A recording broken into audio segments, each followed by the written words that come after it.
ახალი დეტალები სანდრო გირგულიანის საქმეში დღეს საქალაქო სასამართლოში ჩვენებას ბრალდებული ოლეგ მელნიკოვი აძლევდა, რომელთანაც გამოძიებას შეკითხვები უშუალოდ შარდენ ბარში მყოფი მაღალჩინოსნების საუბართან დაკავშირებით ჰქონდა.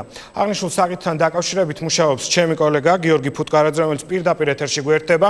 გიორგი, საღამო მშვიდობისა. დღეს პროცესზე გაიჟღერა ყოფილი შინაგან საქმეთა მინისტრის მეუღლის გვარმა და ასევე ექს-პრეზიდენტის. რა საკითხთან დაკავშირებით ახსენეს იგივე მიხეილ სააკაშვილი? ირაკლი, ეს არ არის ორი გვარი, რომელიც ამ სასამართლო პროცესზე გაჟღერდა. აღმოჩნდა, რომ ყველა მაღალჩინოსანი, რომელიც იმ დროს ხელისუფლებაში იყო ინფორმირებული გირგულიანის საქმეზე. ოლეგ მელნიკოვმა დღეს დეტალურად ისაუბრა მის საქმეში თანამონაწილეობაზე და ასევე იმაზე, თუ ვინ მონაწილეობდა ამ საქმეში. ეპიზოდი პირველი. ეს არის დათა ახალაია და თაკო სალაყაია, რომელიც იმ პერიოდში იმყოფებოდნენ შარდენ ბარში და სწორედ თაკო სალაყაიას თხოვნით დათა ახალაიამ თავის თანამშრომლებს დაავალა გირგულიანის და ბუხაიძის ოქროყანის სასაფლაოზე აყვანა და ცემა. ნახოთ მოწმის ჩვენება და ამის შემდგომ ჩვენ უკვე დეტალურად გავაგრძელებთ თუ რა ხდებოდა ამ პროცესების შემდეგ. თაკოს ელაპარაკებოდა, რომ ვიღაცამ შემაწუხაო რა. მე მგონი იყო ლაპარაკი იმ ბიძზე რა. იმ ბიძზე ვისთანაც გადასული იყო მაგიტას. თაკოს ალახაია მაგუბაშკა. ახალაიასთვის უთქვია დაეხმარეო რა გოგოს. ვინ უთხრა ახალაიას? სალაყაია. ახალაიამ დაიწყო რეკვა სადაც. ვისი ტელეფონით რეკავდა? გურამ დონაძის ტელეფონით. ვალანიას თარეკავდა და მეტრეველთან რეკავდა. მითხრა ეგეთი რაღაცა. გადიო მეტრეველი ნახე. ეს მაჩვენა ორი ბიჭი. იჯდნენ გვერდზე მაგიდას. ვინ გაჩვენათ?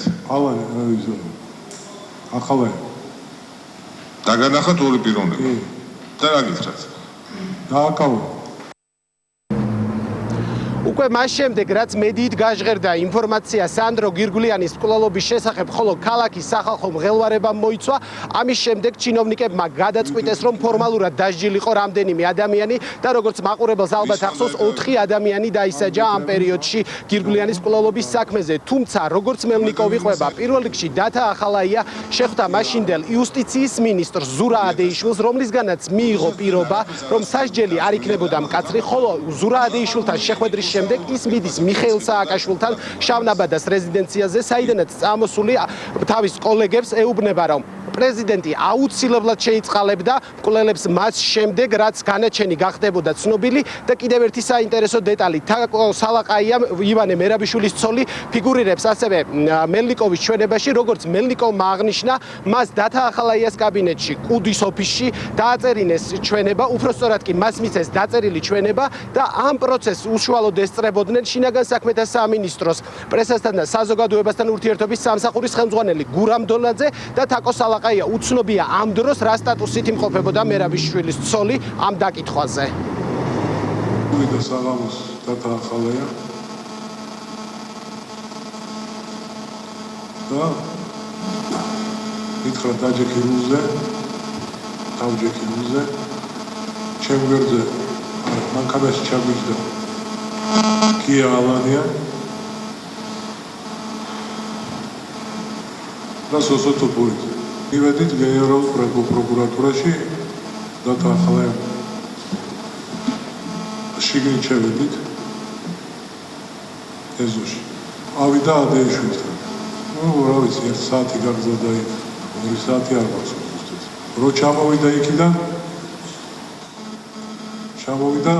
ვარო გია შევიდა წახვიდე ციხეში. ალანიას უთხრა? კი.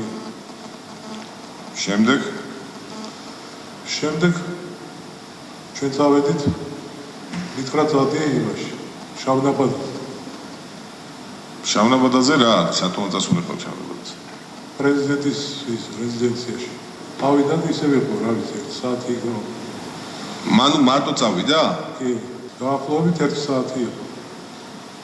გამოვიდა, წავედით სამსახურში. გზაში ლაპარაკობდა იმას, ელაპარაკებოდა გიას სოსოს პრეზიდენტთან ვიყავი შეხვედრაზე. სანოდის კაბინეტში როცა დაიგეთ მარტო იყავით დაკითხვაზე? ვინ იყავით? შეგიძლიათ ჩამოთვალოთ. მე მგონი სალაყაია, დონაძე და ვერ მახსოვს. ბატონო არ მახსოვს კიდევ ვიღაცა. კიდევ ერთი საინტერესო დეტალი, რაც დღეს საქმეში გამოიკვეთა, არის ის, რომ რა ღირდა მელნიკოვის დუმილი. 2007 წლის შემდეგ მელნიკოვი იმყოფებოდა უკრაინაში, მანამ სანამ ის არ დააკავეს და ეს დაკავება მოხდა გასულ წელს. 2007-დან 2010 წლამდე მელნიკოვი როგორც კუდის თანამშრომელი იმყოფებოდა როგორც მივლინებული და მას ერიცხებოდა ხელფასი. 2010 წლის შემდეგ 2012 წლამდე მას არ მიუღია არც ერთი დავალება. მიუხედავად ამისა, 2012 წლის ოქტომბრამდე, მანამ სანამ ხელისუფლება შეიცვალა, ოლეგ მელნიკოვს საკუთარ სახელფასო ანგარიშზე ყოველთვიურად ერიცხებოდა გარკვეული ოდენობის თანხა, როგორც მან აღნიშნა, ეს იყო მისი ხელფასი, რომელსაც მისი ოჯახის წევრები იყენებდნენ. საათი რაღაც დავალებას მაძლევდა უკრაინაში. ვიმყოფებოდი უკრაინაში. ბოლოს რამდენი წლის მანძილზე არ მოუწიათ დავალება და რამდენი წლის მანძილზე არ შედგენილია ეს მივლინების ფურცელი? 2010. 2010. როდესაც თქვენ არაფერს არ ასრულებდით და არც მივლინებაში არ იყავით, ხელფასი გერიცხებოდათ პლასტიკურ ანგარიშზე? კი. ვინ საგულობდა პლასტიკურ ანგარიშზე? ჩემი ოჯახი. თქვენი ოჯახი დატოვებული ჰქონდათ აქ პლასტიკური. მადლობთ. და კიდევ ერთი სკანდალური დეტალი, რომელიც დღეს მოწმის ჩვენებიდან გამოიკვეთა, არის ის, რომ როგორც ჩანს, ოქროყანა არ იყო მხოლოდ სანდრო გირგულიანის მკვლელობის ადგილი, ეს იყო ადგილი, სადაც კუდის მაღალჩინოსნები გარჩევებს აწარმოებდნენ. დღეს ოლეგ მელნიკოვმა ასევე გაიხსენა 2005 წლის ოქტომბრის ეპიზოდი, როდესაც ასევე ორი ადამიანის ცემა მოხდა მისი თანდასწრებით, იმის გამო, რომ როგორც მელნიკოვი ამბობს, დათა ახალაიას შეურაცხყოფა მიაყენეს.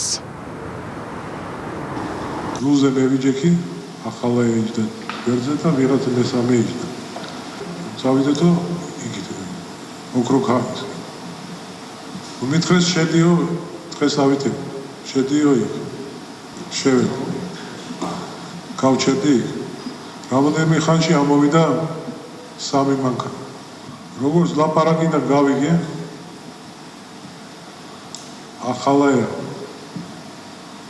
ახალაიას აგინა ვიღაცა ტელეფონში. ამ ნიადაგზე გადაწყვიტეს ამის ცემა. ვისი ცემა? ამ ვინც დაურეკა, რაღაც გვარი აბულაშვილი. შეგიძლია დაასახელოთ გვარები ვინ იყავით ადგილზე? ახალაია, მეტრეველი ალანია. მელნიკოვის ჩვენება სწორედ აქ შეწყდა დღეს ვინაიდან მეტრეველი კუდის ერთ-ერთი თანამშრომელი, რომლის გვარსაც ოლეგ მელნიკოვი 2005 წლის გარჩევაში ეგრეთ წოდებულ გარჩევაში იხსენებს, საერთოდ უარყოფს რაიმე დანაშაულს. შესაბამისად, მელნიკოვის ადვოკატმა ველი ჯანაშვილმა, რომელიც ასევე არის მეტრეველის ადვოკატიც, აცხადებს, რომ აქ არის საქმე აქვს ინტერესთა კონფლიქტ, შესაბამისად ის ვეღარ ჩაერთვება ამ პროცესში.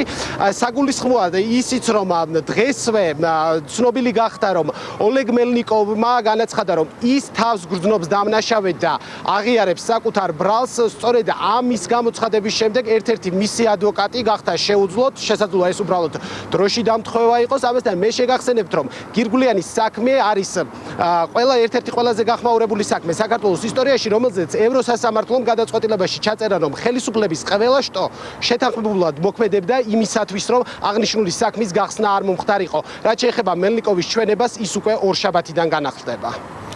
დიდი მადლობა ახალი მოწმის შესახებ გიორგი ფუტკარაძე საუბრობდა საქალაქო სასამართლოს მიმდებარე ტერიტორიიდან პირდაპირ ეთერში.